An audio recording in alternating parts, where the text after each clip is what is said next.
Kakampi ng bayan. Kasangga ng masa. Kapanalig ng batas at hustisya. Attorney Danny Con. Abogado de Campanilla. Attorney Danny Con, Abogado de Campanilla pala ang title ng show na to. Oo nga, pareho tayong abogada.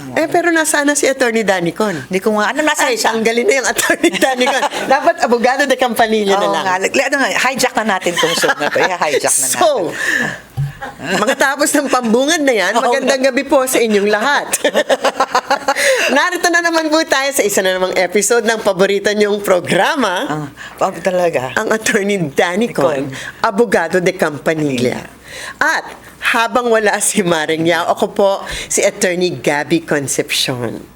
Parang Attorney Gabby Con. Uy, pwede rin na. Ayoko niyan. Merong pumipilit na tumawag sa akin ng Gabby Con. Ayoko nga. Alam mo, sabi nga namin, baka pwede kang tumakbong public office. Kasi ang dali mong ibenta.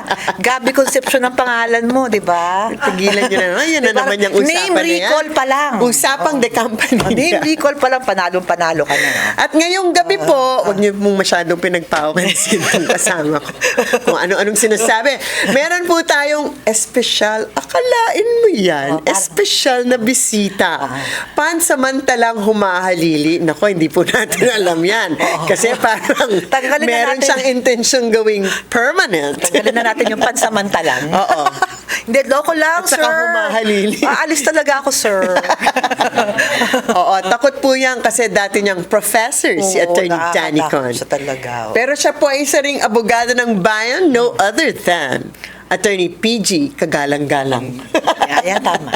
Attorney PG Galang. Thank you, Gabby. You're welcome. Concepcion. Ayan, diba? Maraming salamat. Hello po sa mga nanonood sa atin sa Facebook Live, sa YouTube, at saka sa Signal 101 ng TVUP. Diba? Thank you for watching us. Oo nga. Mas marami daw nanonood pag tayo nandito. Tingin ko rin. Check na natin ang ratings. Check na nga natin. Pero meron bang magbibigay sa atin ng stats na yun? Meron, kasi minomonitor yan ng TVUP, syempre. Pero gusto po natin, bago tayo mawala sa ating dapat na sabihin, dito po kasi sa programa natin, tuloy-tuloy, kahit na wala yung Attorney Danny Con na yan, tuloy-tuloy ang ating misyon na magbigay ng mga payong legal. At pag-usapan ng mga batas na may kinalaman sa personal nating buhay, ang ating mga relasyon, ang ating trabaho, at lahat-lahat ng yan, di ba? Oo. Lahat, hindi lang KBL, di ba? KBL. Kasal, Binyag, libing, and everything in between ay meron pong batas na kasama yan. At sa panahon ngayon, now more than ever, importante na may alam po tayong lahat sa batas. So makisali po kayo sa aming usapan. Bukas ang ating himpilan para sa mga katanungang legal at usaping batas. Tumawag lamang sa mga numero na makikita nyo sa ating mga screen na i-remind din sa inyo ni Attorney Kagalang-Galang. Okay, pag sa Globe, ayan, it's 0954-310-0331. At pag sa mga smart users naman, 0961-770-8807. Nasa ilalim rin siya ng screen kung babasahin nyo. At kung hindi kayo masyadong smart, same numbers lang po ang gagamitin ninyo. Pwede rin sila mag-message sa actually, same, at saka sa Facebook, Sa Facebook page po ng pwede rin. TVUP, mag-send lang po kayo ng message. Okay. So without further ado, ang una nating question is a text-in question from Chloe. Naku, malapit lang. Galing lang Katipunan. Meron pa na. Akala ko nga address na yun, yung pala ano. Huwag natin ibigay. Edad pala na yun. 28 Katipunan. Doon pala siya Edad nakatira. niya yun, 20. Edad niya yun. Si Chloe po ay 28 years old. At ang tanong niya ay, pero syempre, bumabati mo rin siya. Hi, attorney. Hello, Diba? Chloe. I just want to ask if I can file a case for cyber libel kasi someone I had a falling out with posted this super long list of complaints about me online. Diba? Ex-boyfriend. Malamang. O kaya an ex-friend. Hindi, ex-friend. Oo. Some of it came from her din, pero naka-label as anonymous, so it looks like madaming taong galit sa akin. Others were exaggerated or totally not true. Sobrang sama ng dating. Parang I'm this super toxic and unprofessional person. Parang naririnig ko yung Oo nga, boses oo nga. niya. Parang bagay yung the way she A lot of, writes. diba? Sa name niya, Chloe. A lot of people from our community saw it and now ang daming may wrong impression sa akin. Ano kaya yung community nila na to? Oo nga eh. I even lost some income and grabe rin yung toll sa mental health ko. I haven't been talking to anyone for a month na. Pwede ko po ba siyang kasuhan kahit wala akong pang-attorney and di ako qualified sa PAW? And should I include the people who share the post or hayaan ko na lang sila para di na lalong lumaki? Okay, kapitbahay ba na yan? Ano yung una kong tanong eh. Di ba yun ang una kong tanong? Kunyari kung wala kang pang-abogado muna. Kasi obviously, you can file for cyber libel pag ganito talaga yung mga complaints mo. Pasok yan. Kasi ang cyber libel is actually libel na done Na ginawa lang on the internet or on social media, on mas any mataas ang platform. penalty, Correct. Mas mataas ang penalty kung cyber libel. So, kung sigurado ka naman na talagang walang katotohanan, 'di ba? Yung mga una muna dapat pasok siya sa libel, meaning Ito ay nakakasira ng iyong reputasyon, accusing you of a crime, yes, discrediting you. tapos pangalawa is that ang tinatawag doon is yung attribution. Kumbaga, anonymous eh. Ayun na nga ang problema niya kasi kailangan mong patunayan na siya sa yun. kanya sa kanya nanggaling ang mga libelous. Sabihin na nating libelous yan, talagang nakakasira sa iyo ang mga nakapost. Pero kung hindi mo may identify ang nag-post na mga message na yan, Sinong kakasuhan mo? magkakaproblema ka. Sino? Kasi kailangan mong patunayan kung sino ang sender. Oo. Di ba? Of course, pag cyber libel, actually, theoretically, pwede ka magpunta sa cybercrime group ng police or ng Tapos CIDG. parang they will ask NTC or actually NBI can actually do the investigation for you, 'di ba? Kasi meron ng medyo advanced naman ng NBI natin. Pero mahirap din. Meron akong kaibigan na nag-attempt na magpa-trace kung saan nanggagaling. Ang dami na rin daw. Mga requirements for them to do something. Tsaka lalo na yung mga kunyari yung mga telecommunications na companies, they would require a court order minsan for them to release kung ano pero yun nga ang unang problema niya. So hindi unang problema nga, while theoretically you can file a case for cyber libel, ang problema dapat sino? Yung nagpo-post niyan, kung sino ang kakasuhan mo, dapat klaro. Kung diba? sigurado ka naman, kahit anonymous yan na, isang tao lang talaga ang pwede may problema. Pero kunyari, sigurado naman siya na kung ikakalap niya lahat na yun. Pero ang hirap patunayan na yun, beyond reasonable doubt. Diba? Sabagay, So, ito na ngayon ang pangalawang problema niya. Wala siyang pang-attorney at hindi siya qualified sa PAW. Ang pang-PAW kasi is you have to prove Be indigent. Indigent o mayroong certificate of being an indigent from your barangay. So that truly is a problem. That really is a problem. So kung hindi ka pa naman mag-a-attorney, yun na nga lang, mag-file ka sa police muna or sa NBI. Kasi sinasabi nga namin, di ba, na parang one step ahead na yung kumuha ka ng abogado, kailangan mo muna malaman at siguraduhin na yung gusto mong, na yung taong tingin mo na nagkakalat nun, ay siya talaga yung nag-post nun. Kasi sayang lang ang punta kung hindi naman pala siya. Diba? Correct. Kasi sa mga kaso ng libel, dapat clear kung sino yung kakasuhan mo at dapat klaro din na ikaw talaga na-identified ka. Which I think is not a problem in this case. Pero it does not meet that other requirement na dapat alam mo for sure kung sino yung nagpo-post ng mga libelous comments na to tungkol sa iyo. Ngayon, hindi ka natin talaga makakasuhan kung wala kang pambayad ng abogado at di ka qualified kasi most of yung free legal aid services are really reserved for those who cannot afford a lawyer. Although, hintayin niya yung sa MCLE natin. alam mo yung sa MCLE natin, yung bagong... Yung requirement ng Supreme Court na lahat. required the Supreme Court ngayon for all lawyers to maintain their... Must need. Pro bono work, I think 80 hours in 3 years. So, Well, I suppose kung meron ka namang kaibigan na abogado, kahit na wala pa yon, pwede kang tulungan na mag-file ng para kaso. ma-count yun. Unless yung kaibigan niyang abogado ang nagpo-post ng comment. Kaya alam niyang Oo. hindi siya dapat ma-identify, di ba? Oo, matalino yun. Kung marunong yun na hindi mahuli ng batas. Ngayon, as for sharing that post, Usually no. Usually hindi no. kasama yung mga nagsha-share o nagla-like. Di ba? Unless meron silang sariling comments na nakadagdag. Usually, hindi. Yan. So, can you file a case for cyber libel? Yes. So, but only kung ma-identify mo kung sino yung nag-post na yan.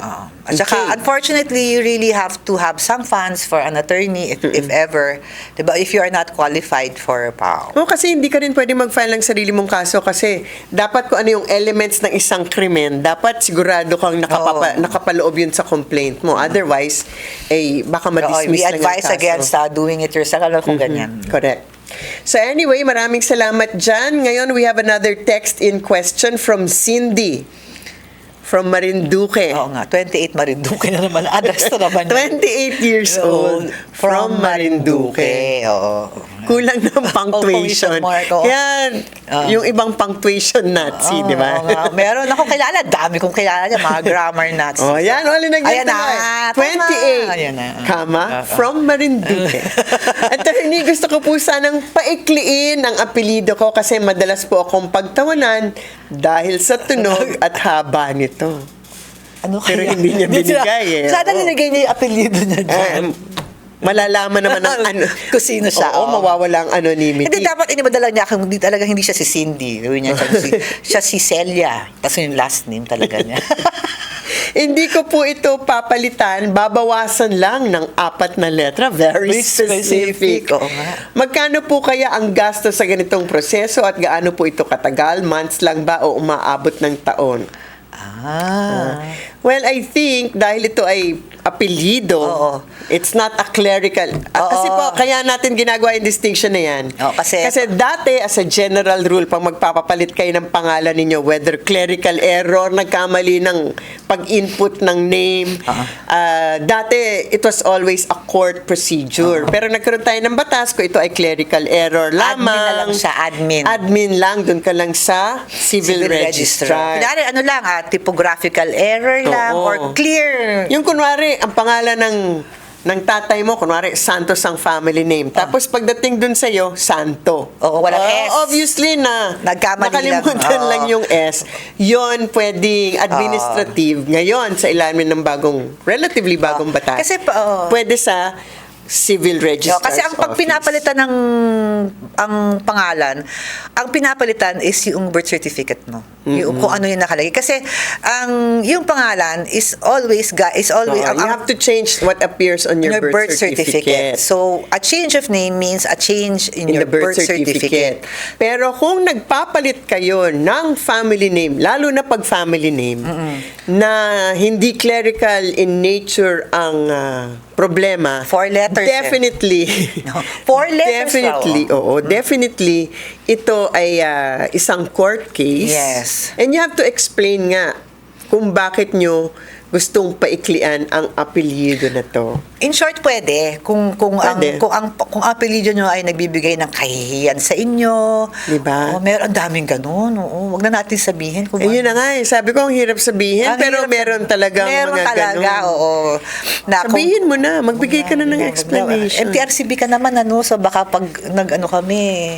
Hindi. Wag na ayoko namang isadlak sa ang TV. Kasi, isang kaso, di ba?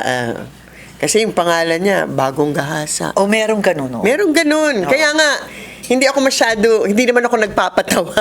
Kasi meron talagang ganung na ang apelyido nila ay Bagong Gahasa. Oo. So yun, pinayagan ng korte na papalitan kasi naintindihan ng korte kung bakit siya gustong papalitan. Yung kaya yung ang apelyido ay maitim. Maitim. Yun ang last name Yun niya. ba, pwede bang? Sumain na lang. Ma. Kasi, Itim. Apat. Ma. Kasi apat. Ay, tatanong rin niya, magkano ang gastos kung apat lang tatanggalin? Hindi mo yung per letter. Ang grabe ka. sorry. Ang charge mo, hindi per letter. Ang hirap mo kasama, PG. Kung saan napupunta ang hindi. usapan. Well, back to the problem at hand. Pwede pong palitan, pero sa korte. Oo. At kailangan i-justify. Pasensya na po kayo. Kung kailangan mo i-justify kung bakit yung pinapapalitan, di ba? Hindi po porkit ayaw nyo yung family name ninyo. Ay i-grant ka agad Kunyari, ng korte. ang pangalan mo ay Garcia, tapos gusto mo lang maging Santos, di ba? Hindi pwede. Ayala. Hindi. Hindi, Di ba dapat may O Tan. justification? Si. So, kailangan po justified. So, kung nakakatawa, di ba? Or nakakahiya. Or nakakahiya. Yan malamang papayagan ng korte. Pero kung walang justifiable reason to change your family name, baka hindi rin mag-grant. Yes. Diba? Hindi namin magagarantiyahan kasi hindi mo naman pinadala sa amin.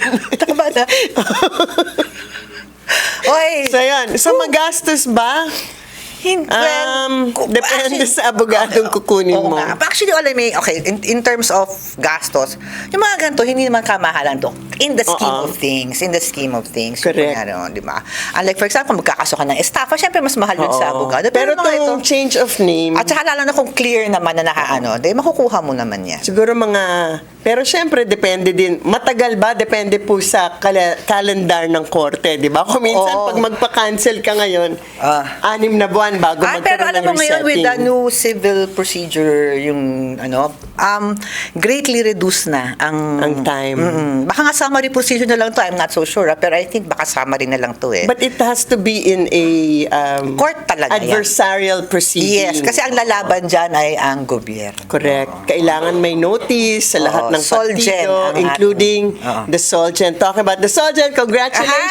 Hi! Ate To our Lelen! new Solicitor General, si Attorney Lelen Berberabe na Dating dean ng UP College of Law. Ngayon, we're very ang ating bagong Solicitor General. Hindi mismo si Attorney Lela nang haharap sa iyo. Oo.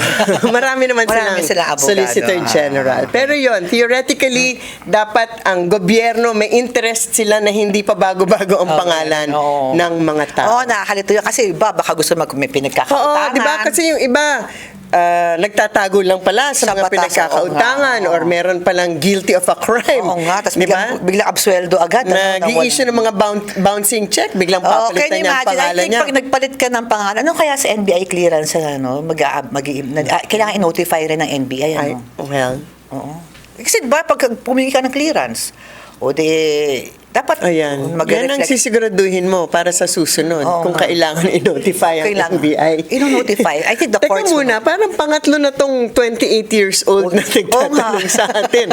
Kanina si 28 galing Katipunan. Pero nilagay nila yung years old ngayon. Kanina 28, tapos ang tama. 28 Katipunan. Tapos 28 galing... Saan ba yung pangalawa? Marinduque. Si change of name. Si Ngayon naman, Marinduque. isang text in question galing kay Belle from Manila, 28 years old from Manila, attorney. Yung friend ko po na teacher ay bumili ng laptop sa school nila through installment. May pinirmahan siyang contract noon pero hindi siya binigyan ng kopya. Ay, bakit? Tapos ngayon, tapos na dapat ang bayad pero may kaltas pa rin sa sahod niya. Nung nagtanong siya, sabi ng school may 1% interest daw. Pero ang alam niya, wala namang ganoong usapan. Humingi siya ng contract copy, pero yung binigay sa kanya, may 1% interest at wala namang pirma niya. Legal ba to? Hindi. Parang Hindi. Parang alam na alam natin kung anong sagot. Hindi. Hindi.